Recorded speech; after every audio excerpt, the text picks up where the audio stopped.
if you need extra monitoring or not, or whatever the case may be. So you don't always want to go based off of other people's experiences. You want to make sure to do your research. You want to make sure that if you don't necessarily like your OBGYN that you have, or what they're able to do, or what they're comfortable with, then you go and you get a second opinion, right? This is your birth, this is your experience, and you don't necessarily have to be locked into something that you don't like or that you don't agree with. You have options, and so it's really important for you to explore whatever those options are.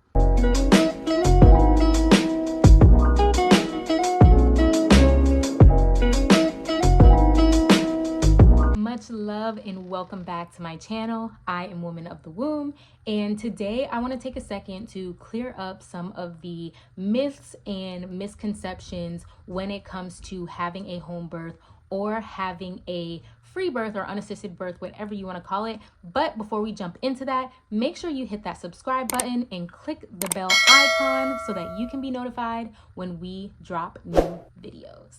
All right, so there are a lot of common myths and misconceptions when it comes to having a home birth, and I just want to take the time to kind of clear up some of those things and provide you with a little more information to hopefully help you make sense of all of the different options that are available to you when it comes to giving birth. I've had 3 children. My first was actually born in the hospital, delivered with an OBGYN. Initially, I was working with a midwife, so I've had that experience, as well as having 2 free births myself, where my youngest 2 children were delivered by myself and my husband. Now, there is a lot of confusion between all of the different terms, and so I want to take a second to break down what each of these things mean. A lot of times people use the terms home birth, natural birth, unassisted birth, free birth interchangeably, and that kind of creates a little bit of confusion when it comes to how you're giving birth and who you're going to be giving birth with. So I want to take a second to first go through those different terms and explain to you exactly what they mean. So first and foremost, a natural birth just means you are going through the birthing process without having any type of medication, any type of medical intervention that is going to, shift the natural process of giving birth. You can have a natural birth at the hospital. You can have a natural birth with your OBGYN. You can have a natural birth with your midwife. A midwife can deliver in the hospital or at home. You can have a natural birth if you are delivering your child yourself. A natural birth does not determine the place or the setting of where you're having birth. It's just a matter of, do you want to have the medications or the interventions or not, right? Now, a home birth, this is where things start to get blurry. People automatically assume that if you choose to have a home birth,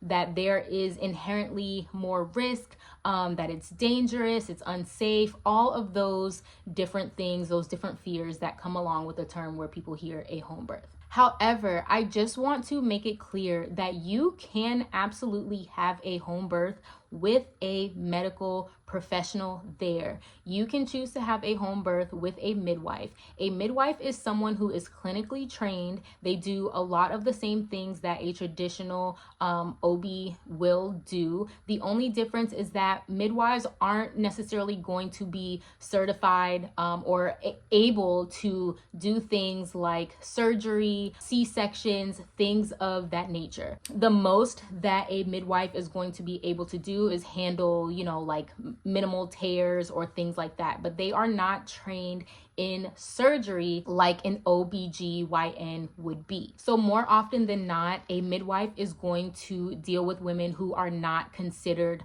high risk pregnancies, someone who is going to need a C-section or is dealing with, some sort of high risk medical emergency where they know that you're going to need extra intervention that is outside of their scope. Now, these are things that you're going to discuss with your midwife before the time even comes to give birth. So any midwife that you're dealing with, they are going to make sure that they go over all of these things with you before choosing you as a person who is qualified to have a home birth. Now, one of the things that I want to mention here, there's a lot of people who have this fear that after they have given birth via cesarean, they cannot deliver vaginally after that. And so a lot of women fear that they cannot work with a midwife or have the home birth that they desire. And that is simply not true. It is all a matter of finding a midwife who is comfortable with a VBAC, which just means vaginal birth after cesarean, because there are many midwives who are able or who are comfortable with going through that process with you.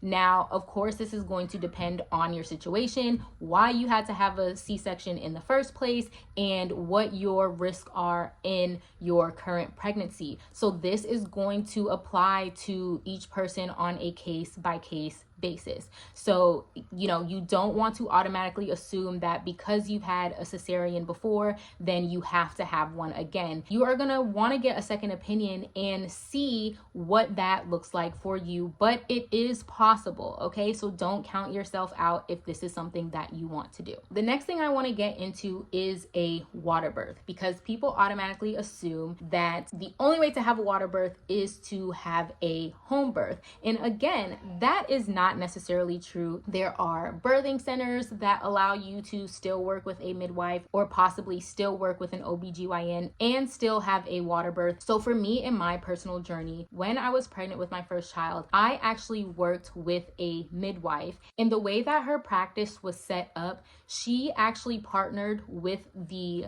local hospital in my city to facilitate births in their hospital. So I didn't work directly with an OBGYN. I worked with her. I went to her office to have my weekly, bi-weekly checkups. I did all of my labs, all of my prenatals and everything directly with her. Now, when it came time to deliver, she actually did not do home births. She did partner with other midwives who did home births, but her certification, her licensing did not allow her to do home births. So she exclusively delivered at the hospital in my city. Now, it was an awesome setup because it still would allow me to have the water birth that I wanted, but I would give birth in the hospital. I would deliver with her, all of those different things, right? Now, of course, my pregnancy did not end up going that way, which I'll probably get into that in another video. However, that was a possibility for me. And so it's really just going to depend on where you're located, the type of midwife that you're working with, and whatever falls under the scope of their licensing, what your options are. It really all depends on your individual factors, right? If you are considered high risk, if you need extra monitoring or not, or whatever the case may be. So you don't always want to go based off of other people's experiences. You want to make sure to do your research. You want to make sure that if you don't necessarily like your OBGYN that you have, or what they're able to do, or what they're comfortable with, then you go and you get a second opinion, right? This is your birth, this is your experience, and you don't necessarily have to be locked into something that you don't like or that you don't agree with. You have options, and so it's really important for you to explore whatever those options are. All right, the next thing that I want to get into really quickly is the practice of having a Lotus birth. This is probably one of the things that I receive the most questions about. I had a Lotus birth with my second and third child. I wasn't able to have one with my first, and this is only because she came early and had to be admitted into the NICU. So it just wasn't something that was feasible because she wasn't going to be under my care. However, it is possible to have a Lotus birth in the hospital if you have a hospital birth, but it's going to be very important for you to discuss this with your doctor ahead of time and see where they stand with this. Sometimes it is simply a matter of, hospitals not wanting to be liable, not wanting to deal with the aftercare of having a Lotus birth. However, there are many success stories with parents who are able to advocate for themselves and complete a Lotus Lotus Birth while in the hospital. Again, this is going to be something that is dependent on your situation and all of the extenuating circumstances, but it is absolutely possible. Another thing that I want to mention is that a lot of people think that a Lotus Birth specifically has something to do with the way that you give birth, and that is just not the case. You can give birth at home, you can give birth in a birthing center, you could have had a cesarean before and are having a vaginal birth now. A Lotus Birth has nothing to do with the way that you deliver. Heck, you could even get an epidural, all of the drugs, whatever, and still have a Lotus Birth if you so choose. A Lotus Birth simply means that you do not want to cut the umbilical cord once the baby is born. You want to leave it to dry and detach on its own. If you're interested in how to perform a Lotus Birth, then make sure to check out my other video where I go through the entire process with you, what you'll need, all of that good stuff. But I just wanted to insert that here because, there are just a lot of misconceptions when it comes to having a Lotus Birth. Another thing that I've seen is that people don't know that the placenta does not stay attached to the mom. So I've had people leave comments like, okay, but what about the mom? You just walk around attached to the baby? No, I don't know what they are teaching in these health classes, but apparently they are not teaching us enough. Once you deliver your baby, within the next few minutes, you are also going to give birth to your placenta as well. It is going to come out. It is going to detach. You are no longer attached to the placenta once the baby is born. So no, you're not walking around attached to your baby for multiple days, or I don't know, whatever people think happens. That is absolutely not the case at all. Now, the last thing that I want to get into is the free birth or unassisted birthing process. There are a lot of different ways to go about this. I know that there is a lot of arguments for or against. So, my intention is not to pressure anyone into having a free birth if this is not something that they choose.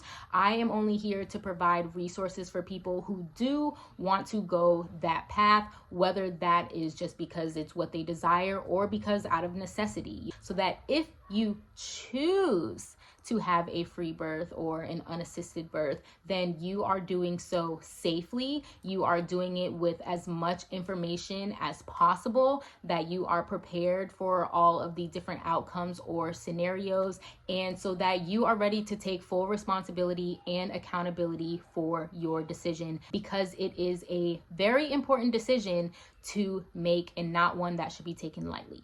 Now, with that being said, I just want to say that there are so many different ways that you can choose to go about having your free birth. Some people choose to have one where they have absolutely no medical care, no prenatal care. Now, if that is you, there's no judgment, but I do want to say that oftentimes when people hear the term free birth or unassisted birth, they just think that we are out here not having any sort of guidance or preparation, and that is not necessarily the case, okay? You can choose to work with an OBGYN or a midwife all the way through your pregnancy so that you are still able to receive your prenatal care, so that you're still able to get your labs, get your blood work done, monitor the baby, know what you're having. And then at the time of the birth, you may choose that you are going to deliver the baby on your own. And then once the baby's here, you go back and you resume care under your doctor, or you take your child in for their checkup after they're delivered. You go to your 6 weeks checkup with your doctor, whatever that is. So that is absolutely one way that you can choose to have a free birth or an unassisted birth. And sometimes people do that simply because they want to have more control over their birthing process. Maybe they don't necessarily agree with their doctor or their midwife on having a Lotus birth, on the laboring positions that they're able to do, or maybe they want to have a water birth, but the provider that they're working with doesn't offer those services or are against it, or whatever the case may be. But they still want to have the paper trail, the documentation, the guidance throughout their pregnancy. And that is absolutely something that you can do as well. Some people may opt to do certain parts of their prenatal care as well. So you might not necessarily want to work with an OB or with a midwife throughout your entire pregnancy, but you want to have specific things done. So you may choose to do specific labs or have certain prenatal scans or things like that. And then you pick and choose those appointments, or you just go to a provider for those specific things, but you may not be working with them directly. And then you go through the rest of your pregnancy and through your birth on your own. That is another option. For me, I have done a mix of those different things, just depending on the birth. And depending on where I was in that particular phase of my life, what I had access to, what I was able to afford. So again, this is all going to be dependent on you, your level of risk, what you feel comfortable with, so on and so forth. Now, at the minimum, I definitely recommend having at least 1 or 2 doctor's visits, at least going to get a proof of pregnancy. This is something that you're definitely going to want to have, and what you will need when it comes time to do your birth certificate later, which I dive into more in the how to file for a birth certificate after having an unassisted birth in that video. So you can check that out. I'll pin that somewhere right here or in the link below so that you can watch that video as well. But yes, those are some of the different options that are available to you. Aside from the prenatal aspect and all of that, another thing that you'll want to consider is the actual time when it comes to give birth. Having a free birth or an unassisted birth doesn't necessarily mean that you are literally doing it all on your own or completely unassisted with no one else there. For me personally, I chose to have other people present besides myself and my husband for both of our free births. The first time I had 2 doulas who were there and who were present with me. And this is something that I want to highlight because there's also a lot of confusion within the birthing realm when it comes to doulas and when it comes to midwives and birthing professionals. I want people to understand that a doula is not a medical professional. A doula is someone who is a birthing assistant. They are there to help you mentally, physically, spiritually, emotionally, whether that is throughout your entire pregnancy journey or during the birthing process. They are not there to provide medical assessment. They are not there to provide any sort of medications, to do any sort of surgeries or stitching or anything like that.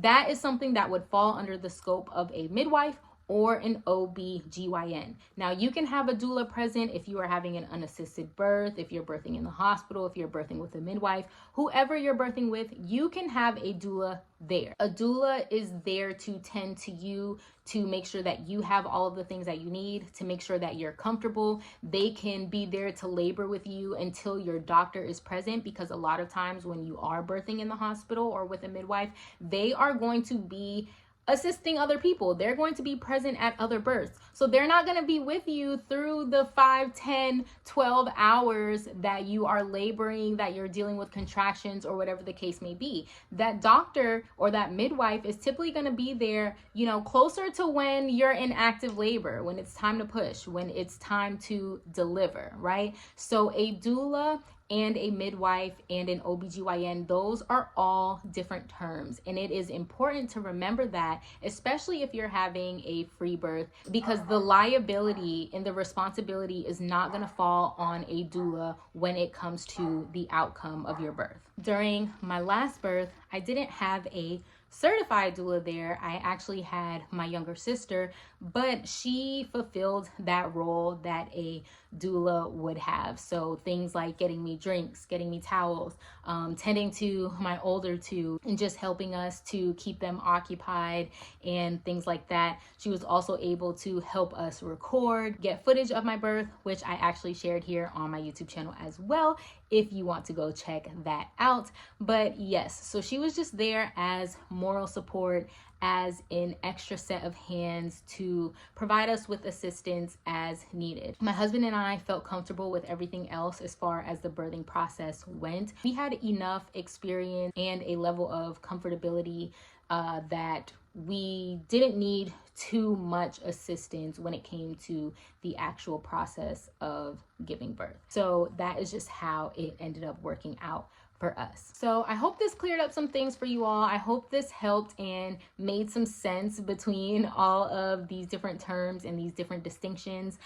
If I left anything out, if you have any specific questions, then make sure you leave them in the comments below, and I'll see you back here next time. Much love.